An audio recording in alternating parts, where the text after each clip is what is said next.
सुप्रभात बच्चों। आज हम कक्षा 7 में व्याकरण का पाठ 12 अविकारी शब्द करेंगे।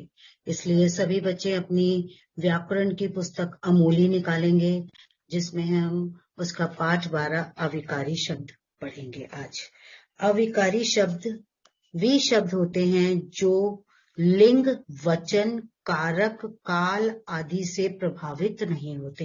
ये जो अविकारी शब्द हैं, ये इन शब्दों से प्रभावित नहीं होते। किससे? लिंग, वचन, कारक और काल से प्रभावित नहीं होते हैं। अब वे जो है ये 5 प्रकार के होते हैं: क्रिया विशेषण, संबंध बोधक, समुच्चय बोधक, विस्मयादि बोधक और निपात। ये अविकारी शब्द जो हैं यह 5 प्रकार के होते हैं: क्रिया विशेषण, संबंध बोधक, समुच्चय बोधक, विस्मयादि बोधक और निपात। तो सबसे पहले आज हम इन अविकारी शब्दों में क्रिया विशेषण करेंगे। क्या करेंगे? आज हम क्रिया विशेषण करेंगे। जो शब्द क्रिया की विशेषता बताते हैं उन्हें हम क्रिया विशेषण कहते हैं। जैसे कि आज अचानक माँ रसोई घर में जोर से चिल्लाई। आज अचानक माँ रसोई घर में जोर से चिल्लाई। चिल्लाना कैसे? वो चिल्लाई, जोर से चिल्लाई। तो जोर शब्द जो है वह हमारा क्रिया की, जो चिल्लाना है वह हमारी क्रिया हो गई, और जोर से चिल्लाना जो है वह हमारा क्रिया विशेषण हो गया, उस क्रिया की विशेषता हो गई। ठीक है, तो यह क्रिया विशेषण हो गया। चिल्लाना क्रिया हो गई, और जो शब्द क्रिया की विशेषता बताते हैं उसे हम क्रिया विशेषण कहते हैं, जैसे जोर से। ठीक है, अब उसके बाद हम कहेंगे थोड़ा घबरा गई थी, माँ थोड़ा घबरा गई थी, मैं भागते हुए गया, एक सांप तेजी से बाहर भागा। ठीक है, अब बच्चों ध्यान देंगे, सब बच्चे ध्यान देंगे कि माँ कब चिल्लाई? आज। ठीक है ना, माँ कब चिल्लाई? आज। माँ कैसे चिल्लाई? जोर से, अचानक और जोर से। माँ कितना घबराई? थोड़ा घबराई। माँ कैसे मैं कैसे गया? भागते हुए गया। सांप कहाँ आया? बाहर। सांप कैसे भागा? तेजी से। जब हम कहाँ, कब, कैसे, कितनी हुई, इस प्रकार की जानकारी देने वाले शब्दों को हम क्रिया विशेषण कहते हैं। चलिए सब बच्चे लिख लेंगे पहले कि क्रिया विशेषण हम किसको कहते हैं। लिखिए सब बच्चे, क्रिया कहाँ हुई, कब हुई, कैसे हुई, कितनी हुई, इस प्रकार की जो जानकारी देने वाले शब्द होते हैं उसे हम क्रिया विशेषण कहते हैं। मतलब क्रिया कहाँ हुई, कब हुई, कैसे हुई, कितनी हुई, इस प्रकार की जानकारी देने वाले शब्द को हम क्रिया विशेषण कहते हैं। अब देखेंगे, पहला है, अब क्रिया विशेषण के भी 4 भेद हैं: स्थानवाचक, कालवाचक, रीतिवाचक और परिमाणवाचक। 4 प्रकार के क्रिया विशेषण होते हैं। स्थानवाचक शब्द से आप समझ रहे होंगे कि क्रिया कहाँ हुई।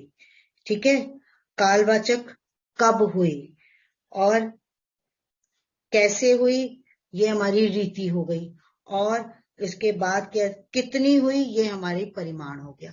आ गई ना चारों चीजें इसके अंदर, कि हमारी जो है क्रिया विशेषण के 4 भेद बताए। पहला एक बार फिर ध्यान से सुन लीजिए, स्थानवाचक, जो आपके क्रिया कहाँ हुई। स्थान हो गया ना, कहाँ पर हुई, घर के अंदर हुई, बाहर हुई, ऊपर हुई, नीचे हुई, ये कहाँ हुई ये पता चलेगा इससे। अच्छा, जो अब हमारा कालवाचक हुई, क्रिया कब हुई, सुबह हुई, दोपहर हुई, रात हुई, शाम हुई, तो ये हमारा कल हुई, परसों हुई, ये हमारा कालवाचक आ गया। अब रीतिवाचक मतलब कैसे हुई, धीरे धीरे हुई, जल्दी जल्दी हुई, कैसे हुई क्रिया, ये हमारी रीति आ गई। और उसके बाद हमारा परिमाण की क्रिया जो है का कैसे हुई, मतलब क्रिया का मतलब कितनी हुई, किसी चीज का नाप तोल, तो ये हमारा परिमाणवाचक हो जाएगा। ठीक है, अब जैसे स्थानवाचक में मैंने अभी आपको बताया क्रिया कहाँ हुई। ठीक है, इसको हम कहेंगे स्थानवाचक में। इसको हम किसके अंतर्गत लेंगे? स्थानवाचक में। जैसे मैं कहूं उधर बिल्कुल शांति होगी या बाहर बिल्कुल शांति होगी। बाहर मतलब ये हमारा स्थान आ गया ना, कि बाहर कितनी शांति होगी, तो ये हमारा स्थानवाचक हो गया। जैसे उसका घर ऊपर है, ऊपर है तो ये स्थान हो गया ना, है। मेरा घर नीचे है, तो नीचे जो है वह स्थान हो गया, ठीक है ना। रात को वहां जाना, वहां मतलब हमने स्थान बता दिया। कल बगीचे में मत जाना, बगीचा हमारा स्थानवाचक हो गया, तो ये स्थानवाचक क्रिया विशेषण हो गया। ठीक है, अब हमारा दूसरा था कालवाचक। कालवाचक में हो गया कि क्रिया कब हुई। जैसे मैं विद्यालय से अभी अभी लौट कर आई हूं, तो अभी अभी हमारा जो है वह क्या हो जाएगा? कालवाचक हो जाएगा। कब हुई, कब लौटी। मैं सुबह 9 बजे घूमने जाऊंगी। मैं आजकल अपने दादा के घर पर हूं, तो आजकल मतलब ये हमारा काल हो गया। जो क्रिया की विशेषता हो गई कि कालवाचक, ठीक है ना। क्रिया में कब लगाकर प्रश्न करने पर जब हमें उत्तर मिल जाता है तो वह हमारा कालवाचक क्रिया विशेषण होता है। जब हम प्रश्न करते हैं और उस प्रश्न का हमें उत्तर मिल जाता है तो वह कालवाचक क्रिया विशेषण कहते हैं। जैसे कि अभी, पहले, बाद, परसों, कल आदि, आजकल जैसे शब्दों का प्रयोग करें तो वो क्या हो जाता है? कालवाचक क्रिया विशेषण। अब हमारा तीसरा विशेषण आ जाता है रीतिवाचक। अब क्रिया कैसे हुई, किस प्रकार हुई, कैसे हुई? तेज हुई, धीरे हुई, जोर से हुई, जल्दी हुई, है ना। तो हम जैसे कि आज बहुत तेज वर्षा हुई, तो वर्षा जो है ना, वर्षा हुई, कैसे हुई? बहुत तेज हुई। जब हमने प्रश्न किया, जब हमने उसकी रीति बताई कि कब और किस प्रकार हुई, क्रिया कैसे तथा किस प्रकार हुई। जब हम कहें आज बहुत तेज वर्षा हुई, तो जब हमने प्रश्न किया क्या हुई? वर्षा। कैसे हुई?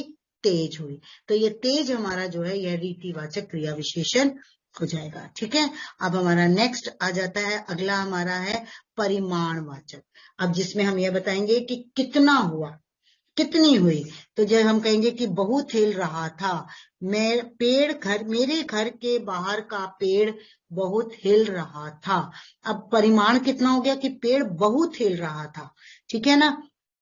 अब कितना हिल रहा था? बहुत हिल रहा था। जब हमने प्रश्न किया कि कितना, तो उसमें आ गया बहुत। कितना प्रश्न करने के बाद जब हमने किया पेड़ क्या कर रहा था, पेड़ पेड़ हिल रहा था, कैसे हिल रहा था? बहुत हिल रहा था। तो बहुत हमने प्रश्न किया कि पेड़ कैसे हिल रहा था, तो हमने उत्तर दिया बहुत हिल रहा था।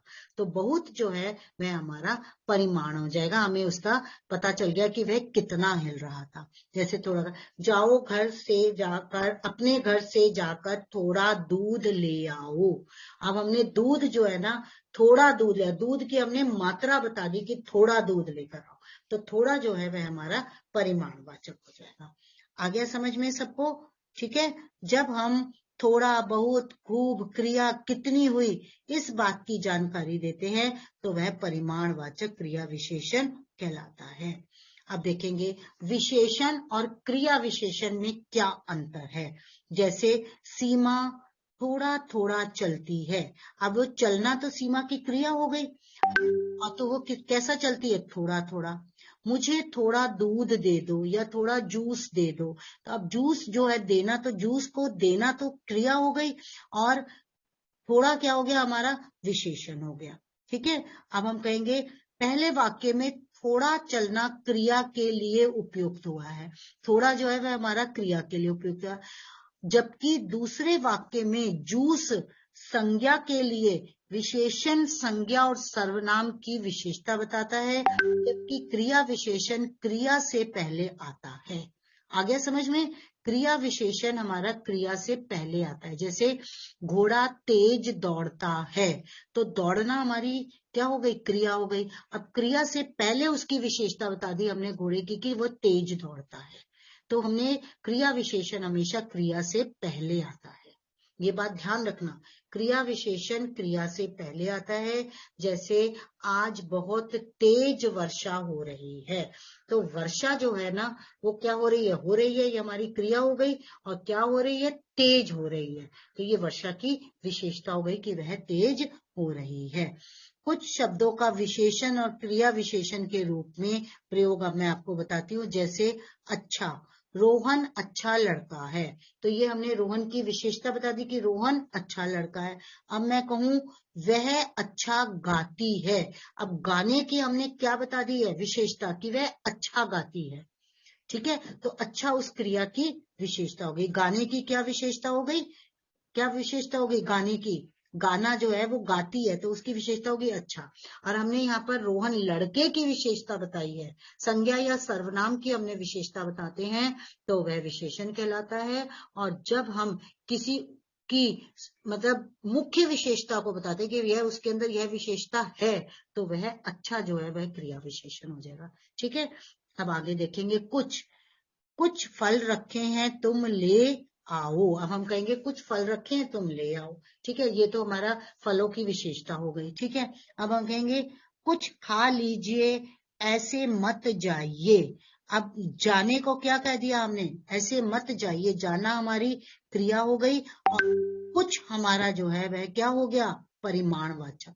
कुछ खा लीजिए, खाना हमारी क्रिया हो गई और कुछ हमारा परिमाणवाचक क्रिया विशेषण हो गया। ये कौन सा हो गया, क्रिया विशेषण का परिमाणवाचक क्रिया विशेषण। अब हम कहेंगे ज्यादा उपदेश मत दो। हमने साधारण वाक्य बोल दिया कि तुम मुझे ज्यादा उपदेश मत दो, तुम मुझे ज्यादा नहीं बोलोगे, तुम मुझे उपदेश मत दो। ठीक है, ये तो हमारा विशेषण हो गया। अब हम कहेंगे कि ज्यादा उपदेश मत दो, तो उपदेश देने की विशेषता क्या होगी, ज्यादा। ये हमने उसकी क्या बता दी है, क्या बताया है उसका, हमने परिमाण बता दिया कि उसको ज्यादा मत दो। ठीक है, समझ आ गया सबको। आगे देखेंगे खूब, तुम खूब परिश्रम करो। अब हमने परिश्रम जो है वो करा जाता है, परिश्रम किया उसने। अब उसने बोला है आज मैं खुद नहाया।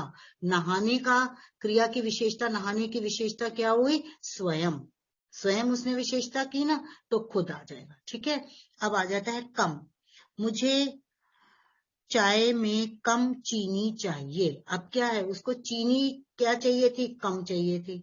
अब उसने कहा मुझे चाय में थोड़ी ही चीनी देना। ठीक है, अब उसने चाय में चीनी देना हमारी क्रिया हो गई। क्रिया की विशेषता से पहले हमने क्या विशेष दिया, थोड़ी चीनी देना, तो थोड़ा हमारा क्या हो जाएगा, क्रिया विशेषण होगा। अब आ गया समझ में आप सबको। ठीक है, जिस क्रिया की विशेषता बताने वाले शब्द को क्रिया विशेषण होते हैं। एक बार हम फिर बता दूं मैं, क्रिया की विशेषता माने बताने वाले शब्द क्रिया विशेषण होते हैं। क्रिया कहाँ, कब, कैसे और कितनी हुई, क्रिया कब, कहाँ, कैसे और कितनी हुई, इस बात की जानकारी देने वाले शब्दों को हम परिमाणवाचक क्रिया विशेषण कहते हैं। ठीक है, सबको समझ आ गया होगा। चलिए अब हम इसका थोड़ा सा अभ्यास भी कर ले। बाजार में बहुत भीड़ है, ये क्या होगा हमारा विशेषण। ठीक है, उसने पार्टी में ज्यादा खा लिया। अब खाना हमारी क्रिया हो गई, खाने से पहले उसने क्या लगा दिया, ज्यादा, तो ये हमारा क्या बन हो जाएगा, क्रिया विशेषण। ठीक है, अब हम कहेंगे कुछ थोड़ा खाना स्वास्थ्य के लिए अच्छा है, तो स्वास्थ्य के लिए अच्छा क्या है, थोड़ा खाना। ठीक है, चलिए आज हमने इतना ही किया है। सभी बच्चे 2-2 उदाहरण लिखेंगे।